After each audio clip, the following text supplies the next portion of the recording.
Em dezembro de 78, eu recebi como presente de Natal este livro, A Biopatia do Câncer. Este livro foi, vamos dizer, a bíblia do meu aprendizado sobre a bioenergética. Foi aí que eu tomei contato. No princípio, eu tive assim fiquei perplexo. Eram tantas coisas novas, era uma maneira tão diferente que ele apresentava a medicina, a explicação das doenças, a explicação da febre, de uma maneira tão diferente de tudo que eu tinha aprendido na faculdade. Eu sou formei em 49 na Faculdade Nacional de Medicina, na época era federal, né? Universidade Federal, mas que era na Praia Vermelha. E eu, quando terminei de ler, eu completei o livro, mais ou menos num mês, eu fiquei perplexo e fiquei na dúvida, será que o Reich não era louco mesmo? Será que isso aqui não é o produto de um cérebro de louco, em que a lógica aparente tão perfeita foi arrumada e não decorre de fatos, decorre sim de uma mente doente que arrumou uma lógica perfeita para explicar aquilo tudo? Foi essa perplexidade que eu fui tomado. Então eu decidi, para liquidar com o assunto, para não, ou de uma vez, fazer uma verdadeira lavagem cerebral, esquecer tudo que eu tinha lido, ou então adotar integralmente tudo que eu tinha lido. E para isso eu escolhi a experiência que ele fazia com os camundongos. Usava a caixa orgânica em tratamento de câncer, de um câncer inoculado dos camundongos, no peritônio, quer dizer, na barriga do camundongo, um líquido contendo as células cancerosas, que é o sarcoma 180, o pior dos cânceres que existe, e esse camundongo era então colocado todo dia meia hora dentro da caixa orgânica.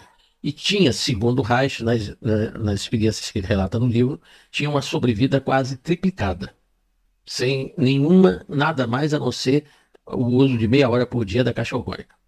Então eu fui procurar um serviço onde se fazia a aplicação inoculação do sarcoma 180 em camundongos. Era o serviço do professor Oliveira Lima e Magarão, na esquina da rua México com Almirante Barroso. E fui lá e eles me disseram que faziam repicagens contínuas desses camundongos. Eles morriam em 7 a 9 dias. Após a aplicação, eles morriam. E que ali um serviço patrocinado pela Fundação Rockefeller, que financiava, e eles faziam pesquisa de medicamentos para o câncer. E o camundongo inoculado com o sarcoma 180 era um teste que eles usavam para ver se os medicamentos funcionavam ou não. Medicamentos na área imunológica, medicamentos que estimulassem as defesas. Bom, então, eu quis saber qual era a linhagem de camundongos que eles tinham lá, eles me disseram, e qual a ração que os camundongos comiam, porque a ração pode conter nutrientes que poderiam ser diferentes daquela e produzir efeitos diferentes na evolução da doença. Então eles me contaram, a ração era comprada no Moinho São Cristóvão e o camundongo de uma cepa do Instituto Oswaldo Cruz. Fui no Instituto Oswaldo Cruz, consegui os camundongos, 6 camundongos, e levei para serem inoculados. No mesmo dia que eles faziam a repicagem, que chama inoculação, em 12 camundongos. Então os 12 ficaram lá com eles, como habitualmente, e os 6 eu levei para Jacarepaguá, onde eu construí uma caixa do tamanho que cabia a gaiola com os 6 camundongos. Eu não ter que pegar os camundongos, era só colocar a gaiola dentro da caixa. Bom, e combinei que eu iria acompanhar por telefone a evolução da doença nos camundongos dele, e ele me diria, e eu contaria o que estava acontecendo com os camundongos que eu estava fazendo a experiência. E o resultado foi que no fim ao 7º dia começaram a morrer os camundongos lá no serviço do professor Oliveira Lima e Magarão. No 9º dia todos tinham morrido, os 12. E os meus continuavam todos vivos. Quando chegou com 21 dias, começaram a morrer os meus. E no 23º dia terminaram todos de morrer. Então tinha havido realmente, a vida desses camundongos tinha triplicado com o uso diário de meia hora da caixa. Sem mais nada. Camundongos da mesma cepa, com o mesmo, repicados no mesmo lugar, aplicando a mesma quantidade das células de sarcoma 180 e alimentados com a mesma ração. E dentro da mesma cidade. Apenas em vez de ser o centro da cidade, era Jacarepaguá. Mas não havia essa diferença. E aí eu me convenci que realmente não era uma fantasia do Reich. Aquela caixa realmente continha algo que modificava o prognóstico de sobrevida dos camundongos, e foi provado através da experiência.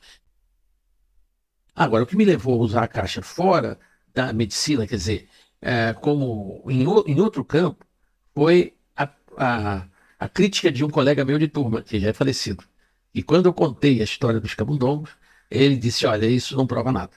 O camundongo é um animal extremamente inteligente, tanto assim que vem sobrevivendo à perseguição milenar do ser humano, e ele poderia colocar dentro da caixa orgânica, ele considerar aquela caixa como uma caixa com poderes mágicos, já que o dia deles passava a ter uma interrupção de meia hora de escuridão, né? Como se fosse um dia virar 2 dias. Então seria o efeito psicológico sobre os camundongos que poderia produzir este aumento de sobrevida. Aí quando o colega falou isso, numa palestra que eu fiz na UERJ, eu disse para ele, olha, na próxima vez eu darei uma solução a esse problema. Eu farei uma experiência que não permita essa interpretação. Aí eu falei com um colega, aliás, um cliente meu, que é um coronel reformado do Exército, coronel Manuel Teixeira de Barro, e disse para ele, olha, eu queria fazer uma experiência em que você seria o testemunha. Nós vamos tomar 2 garrafas de vinho, agora cada um toma metade, e vamos abrir num exato momento as 2 garrafas de vinho. Uma garrafa vai ficar dentro da sua adega e a outra eu vou colocar dentro da caixa orgânica. Só que a garrafa que eu vou levar vai ser embrulhada e vedada e assinada e datada por você. E a que vai ficar contigo vai ser assinada por mim, datada. E daqui a 2 meses você vai me avisar. Vai me dizer, passaram-se 2 meses e nós vamos conferir o que aconteceu com esse vinho e se há alguma diferença entre o vinho na sua adega e o vinho colocado numa caixa que está no meu quarto. Aí levei esse garrafa de vinho, botei lá na minha caixa e ele deixou lá. Quando chegou o dia preciso, ele telefonou para mim, olha, está no dia de conferir. Tudo bem, então eu fui na casa dele, ele pegou lá a garrafa, estava lá enviolada, fez toda embrulhada, direitinho, na adega, e ele colocou numa taça e nós não podemos beber porque era vinagre. Não tinha condição de beber. Aí eu fui com ele para minha casa. Chegamos lá numa sala nos fundos da casa. Eu fui apanhar a garrafa, aliás, fiz ele apanhar a garrafa, ele viu, examinou, disse, está perfeita como quando eu assinei, está tudo bem. Então vamos beber esse vinho. Aí eu peguei as taças, botei na mesa e disse, agora eu vou experimentar. Experimentei, o vinho estava perfeito, bebi, e ele virou-se para mim e disse, ô Moura, você está tão fanatizado por essa história aí, dessa experiência da caixa, que você está bebendo vinagre. Eu digo, não, eu não estou bebendo vinagre. O vinho está perfeito, está como quando nós abrimos. Aí ele, que é filho de português, e sempre foi criado com vinho, e conhece muito bem vinho, adora vinho, era um vinho Chateau Chandon, tinto, as 2 garrafas, a minha e a dele, né? Eu fui aberto exatamente na mesma hora. E ele, então, pega a taça e leva a boca, começou a bochechar o vinho, e disse, olha, amor, realmente, esse vinho está melhor do que na hora que nós abrimos. Eu digo, não, agora é sugestão tua, você ficou tão impressionado com o fato do vinho não virar vinagre, e você já está achando que está melhor. Para mim está a mesma coisa que no momento exato que nós abrimos. Nesse leite colocado dentro da caixa não ocorre isso. O leite fica gelatinoso por igual, sem separar coalho de soro. Não há coalho. O leite fica como uma gelatina. Se o leite contiver água, separa água, mas não soro. Fica água no fundo, mas água mesmo, absolutamente água, mais nada. E a explicação que eu tento, ou pelo menos tentei dar ao fato, é o seguinte, que essa energia orgânica, a energia que o Reich mudou e, inclusive, se colocou em termos de uma energia física, tirou do misticismo, colocou em nível de ciência e estudou as leis e propriedades desta energia, essa energia é expansora. Por exemplo, o uso da caixa permanentemente, o uso, como eu fiz durante anos, faz com que o processo de envelhecimento, quer dizer, a aparência do processo de envelhecimento se retarde. Por exemplo, eu estou usando a caixa desde 1980, 13 anos. 79 eu já usava, mas não usava continuamente, ainda estava pesquisando. A 80 é que eu usei até uns 3 anos, praticamente todo dia. Depois, agora eu uso assim 2 vezes por semana, eu não sinto mesmo necessidade de mais do que isso. E nessa altura eu estava com 55 anos. Hoje eu estou, passado 13 anos, com 68 anos. Eu notei que, eu percebi que, para trás, o processo de envelhecimento da pele era mais intenso do que aconteceu nesses 13 anos. Nesses 13 anos eu não notei grande diferença da vitalidade da pele. E eu acredito que o princípio básico é o seguinte, a energia é expansora. A falta dela, com a idade, como as células se reproduzem em velocidade menor, há uma tendência, e cada vez que uma célula se reproduz, ela dobra a quantidade de energia. Então, quando o organismo está em catabolismo, estão morrendo mais células do que estão nascendo. Então, ocorre que essas células, o nível de energia cai no organismo e as células começam a se contrair, e daí o envelhecimento, o enrugamento da pele vem dessa contração das células. No leite, o que ocorre é exatamente isso. Com a energia expansora, as moléculas, em lugar de se contrair morrendo, como ocorre quando há o processo normal de transformação do leite em coalhada, né? Não é isso que ocorre pela morte das células e com o desenvolvimento de micro-organismos. Ao contrário, a energia não permite o desenvolvimento desses micro-organismos, não permite que eles transformem a lactose em ácido láctico. Daí o fato do leite, esse leite gelatinoso, não ser ácido. É normal, porque tem um gosto de leite, apenas um leite gelatinoso. E as células se expandindo, a membrana dessas células se expande, aumentando a tensão dessa membrana, e a soma dessas tensões de membrana total é que faz o leite passar da consistência líquida para gelatinosa. É essa a explicação que eu dou, baseada nessa observação de que essa energia faz com que as células tendem a se expandir, a não se contrair, o processo de enrugamento pela diminuição da quantidade de líquido, porque a quantidade de líquido no corpo humano vai caindo, vai diminuindo com a idade. Quanto mais jovem, mais quantidade de líquido a pessoa tem. Quanto mais velho, menos quantidade. Por quê? Porque as células contêm menos líquido. Porque o nível de energia das pessoas vai baixando. Porque a reprodução celular também vai diminuindo. Realmente, o mínimo o resultado que a caixa produz no câncer é um retardamento da evolução do câncer e uma enorme diminuição da dor que o câncer produz. Isto é seguro, isso sempre acontece. Agora, a cura de câncer, aconteceu um caso, mas eu não posso atribuir exclusivamente à caixa, porque eu fiz também um tratamento simultâneo com autohemoterapia, quer dizer, com estímulo imunológico, quer dizer, pela retirada do sangue da veia injetado no músculo. Então houve uma ativação imunológica, mas a caixa também foi usada. Houve casos de cura mesmo, de câncer avançado, alguns casos. Agora, de qualquer maneira, os pacientes sempre melhoram usando a caixa orgânica. Que melhora, como é que a melhora no sentido de que o câncer evolui muito mais lentamente e incomodando muito menos o paciente, quer dizer, ele sofrendo muito menos com o câncer.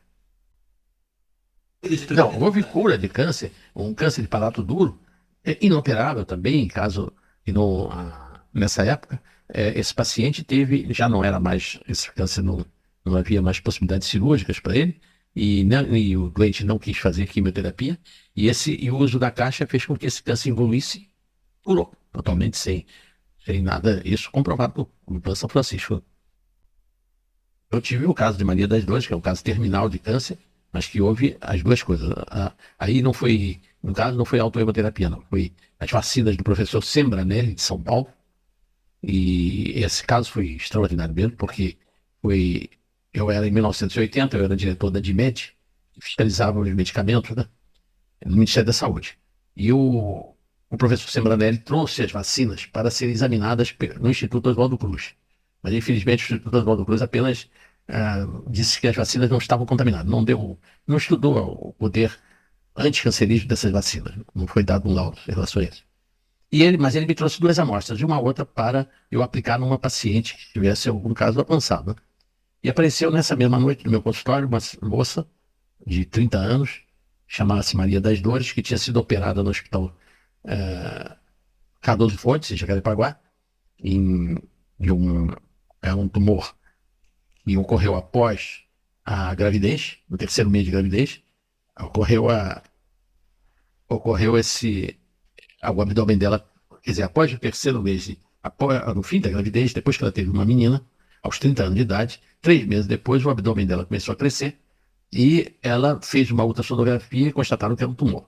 Aí abriram e não puderam fazer nada, apenas tiraram biópsia, porque o tumor tinha invadido o reto, tinha invadido bexiga, tinha tomado todo o abdômen. Era um carcinoma epidermoide de ovário. E tinha explodido, tinha contaminado. Aí essa moça chegou no meu consultório, carregada pelo marido e a mãe numa cadeira, porque ela já não andava mais, ela tinha um abdômen enorme e pele e osso sobre as pernas e sobre os braços. Era, vamos dizer, aquela fase caquética final do câncer. Nesse dia, o professor Sembranelli tinha me entregue as vacinas. E eu, então, decidi fazer o uso das vacinas e a caixa orgânica. Eu tinha na minha casa. Então, o marido levava uma Kombi, todo dia punha ela dentro da caixa orgânica e foi fazendo as vacinas, que são 6 tipos de vacina. Então, hidroquinona, soro de medula óssea, soro anti-neoplásico, vacina anti-neoplásica, são 6 produtos, e são uma sequência de vacina. E ela fez tudo aquilo direitinho. 3 meses depois, eu um dia me espantei porque minha casa ficava a uma distância de uns 100 metros da rua e eu vi a Maria das Dores, em vez de vir de Kombi, andando. Porque eu já tinha perdido contato, achei que ela tinha morrido e nem tinha preocupado com aquilo. Ela vinha na minha casa, mas ia muito cedo, 7 horas da manhã, ela entrava na caixa e eu não via. Aí ela chega assim, nessas condições, e até nessa ocasião eu estava usando a caixa orgânica, um senhor, uma doença que chama doença de Raynaud, que fica sem circulação nas pernas. Esse também foi ela que observou que o paciente que tinha as pernas roxas estava ficando com as pernas rosadas. Essa paciente observou isso. E que eu também não estava acompanhando. Então, ela vem andando, entra na caixa e tudo. E eu perguntei a ela como estava. Ela disse, estou cada vez melhor. E já estava já com os braços já em carne, né? Pernas também, mas ainda com a barriga grande. E levou 1 ano nesse tratamento. E com as vacinas do professor Sembranelli e a caixa orgânica. No fim de 1 ano, ela estava usando já as calças de antes da gravidez, já estava recomposta todas as pernas e braços, toda a musculatura, tudo já tinha sido recomposto. Eu então mandei que ela voltasse ao Hospital Cardoso Fontes para ser examinada lá, pela ginecologista que a havia operado. E ela, foi um assombro lá quando ela chegou, porque ninguém pensava que ela estivesse viva. Então a ginecologista examinou e depois de fazer ultrassonografia de novo, e fazer exame local e tudo, deu alta a ela dizendo que ela não tinha mais nada, estava curada. Quer dizer, esse foi um câncer terminal. Acompanhou ela mais algum período de tempo? Mais de 10 anos depois, até hoje ela é minha cliente. Mais de 10 anos, está viva, perfeito. Não tem mais nada. Apenas ficou estéril, né? Você teve essa criança e não pode ter mais filho, porque houve destruição dos órgãos, que o câncer está com uma recomposição, mas deixando as sequelas, né? O câncer é uma doença e a medicina holística daria uma explicação perfeita. Só existe saúde, segundo Hipócrates, né? Pai da medicina, né? Os médicos fazem o juramento hipocrático, quando existe harmonia perfeita entre corpo, mente e espírito. E o câncer é uma biopatia atrófica, segundo Reich. Daí o nome do livro dele, A Biopatia do Câncer. Esse livro que foi a base de todo o meu trabalho. Realmente, quando a pessoa não está de bem com a vida, está de mal com a vida, ela se encontra contraída. Ela bloqueia o fluxo energético, ela está tensa. Como essa energia penetra no nosso corpo por 2 vias principais, pelo ar que nós respiramos e pelos alimentos que nós ingerimos e que incorporar a energia respirando, seja de origem animal, seja vegetal, então a origem dessa energia é o ar, é cósmica, essa energia é cósmica, é o ar. E a retirada do ar, quando a gente respira, introduzindo no pulmão, e quando a gente ingere um alimento que os animais ou os vegetais respirando incorporaram, a gente ingere, esse alimento vai para o intestino, onde é absorvida essa energia junto com os alimentos pelos glóbulos vermelhos. Quer dizer, o transportador dessa energia no corpo humano é a hemácia, o glóbulo vermelho. E esse glóbulo vermelho, ou no pulmão, recebe a energia junto com o oxigênio, ou no intestino recebe a energia junto com os alimentos e distribui por todo o corpo. E essa distribuição e essa energização é perfeita se nós estivermos com toda a nossa circulação permeável, deixando ela circular, o sangue circular perfeitamente. Mas se nós estivermos tensos, a musculatura comprime os vasos sanguíneos e dificulta a circulação de energia. Então, tudo aquilo que levar a pessoa a ficar, quer dizer, todas as emoções que são negativas, o medo, a insegurança, a raiva, tudo aquilo que contrai, produz baixa do nível energético. Tudo aquilo que, ao contrário, relaxa, como a felicidade, a tranquilidade, a segurança, produz aumento do nível energético porque permite a circulação de energia. O organismo não cria, o corpo humano não cria obstáculo à circulação de energia. Quer dizer, então o problema é de estar de bem com a vida. Quer dizer, na realidade, só se tem saúde quando se está de bem com a vida. E hoje em dia a doença tem aumentado muito pela insegurança que as pessoas estão vivendo. Segurança do dia a dia. a violência, tudo isso, as notícias alarmantes que se vê, né, nos órgãos de comunicação, e tudo isso faz com que as pessoas fiquem em guarda, fiquem contraídas. E isso significa doença. Leva a doença, atualmente porque baixa o nível energético. Daí a quantidade de pessoas hipertensas cada vez maior no mundo, por quê? Porque vivem tensas. E aí tem que se tornar hipertensa, porque a área para que o sangue circule diminui, devido à contração muscular, contraindo esses vasos todos, né? Então, na realidade, além desses fatores, lógico, existem as agressões químicas ou físicas que produzem uma irritação vascular, que produzem contração, por exemplo, queimadura do sol. Produz câncer também, por quê? Porque a queimadura produz a contração vascular. Se é apenas um calor suave, produz dilatação, mas o calor forte produz contração. E os agentes químicos, agentes de contato químico também podem produzir câncer por produzir queimaduras, produzir irritação e contração. Toda irritação crônica leva ao câncer. Porque baixa o nível de energia. Quer dizer, isso do ponto de vista haitiano. Do ponto de vista dos oncologistas, que não são haitianos, já seria o produto químico para produzir intoxicações, em vez de olhar a coisa do ponto de vista bioenergético, olha do ponto de vista bioquímico. Né? E provavelmente são as duas coisas. Em todas as patologias ligadas ao sistema nervoso, por exemplo, a depressão é o melhor das patologias, que melhor responde ao tratamento da caixa hormônica. Depressão. As neuroses de ansiedade, angústia, por exemplo, a angústia é excelente o tratamento da caixa.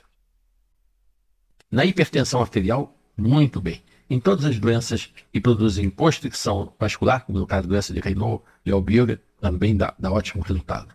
Nas doenças de contratura, mesmo que a caixa orgânica não curando, mas há uma melhora. Por exemplo, nas doenças articulares, nas dores lombares, nas lombalgias, dá excelente resultado porque há um relaxamento muscular.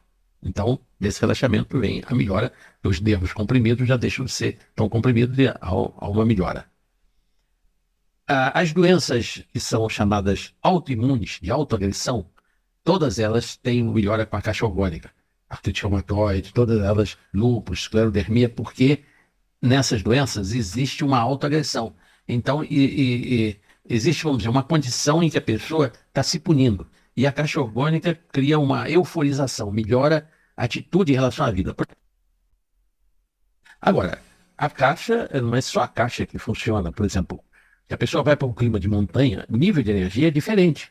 Por exemplo, na montanha o nível de energia é muito mais alto do que ao nível do mar. Porque essa energia tem uma enorme atração pela água. Ela é incorporada pela água. Por exemplo, eu uso também, em lugar de só usar a caixa, para não ter que ficar na caixa todo dia, eu ponho garrafões dentro de água na caixa e só bebo água que fica energizada na caixa. Então, assim, eu já obtenho energia sem precisar nem ficar na caixa. Lá em Visconde de Mauá, eu só bebo vinho, vamos dizer, nas refeições. O vinho vai para a caixa. Então, eu estou tomando um vinho, estou tomando a água energizada. Então, já é outra maneira de se obter energia. A altitude lá, 1.300 metros, então, muito mais energia do que o nível do mar, porque a energia vai se incorporando à água. Então, como a fonte de energia é cósmica, ela vem lá de cima, havendo menos vapor d'água, quer dizer, menos 1.300 metros de ar com vapor d'água, há muito menos perda de energia, quer dizer, porque a energia, quando se incorpora à água, quanto mais úmido o tempo, melhor para os vegetais. Porque quando então chove ou garoa, aquela energia vai para a terra e os vegetais se dão bem com ela. Mas nós não. Quando o tempo está úmido, não é saudável para nós. Quando o tempo está seco, ensolarado, é muito mais saudável para nós. Quer dizer, a saúde dos animais é melhor com o tempo seco e ensolarado. E dos vegetais, ao contrário. Quando chove, quando o tempo está úmido, é quando os vegetais se dão melhor. Haja visto a floresta amazônica, né, com um nível de umidade altíssimo lá, é luxuriante, né, uma floresta que se desenvolve de uma maneira incrível, né? E já nos lugares secos, não, as árvores são muito menores, desenvolvem muito menos, no lugar porque falta a energia que é incorporada à água. Né? Então, a energia, o mar, por exemplo, a água do mar tem um nível de energia muito alto. Na tabela que o Reich tem aqui nesse livro, a água do mar é 8, quando a água destilada é 1, a água potável, a água de chuva é 3 e a água potável, essa que nós bebemos, 4. As águas do mar, 8. Por isso que as pessoas, quando tomam banho de mar, se sentem depois relaxadas, dá um sono muito grande, sentem bem. A busca das populações de litoral pelas praias e tudo, é uma busca pela saúde, é para compensar as tensões que a pessoa vive e busca então a praia, né? Uma forma de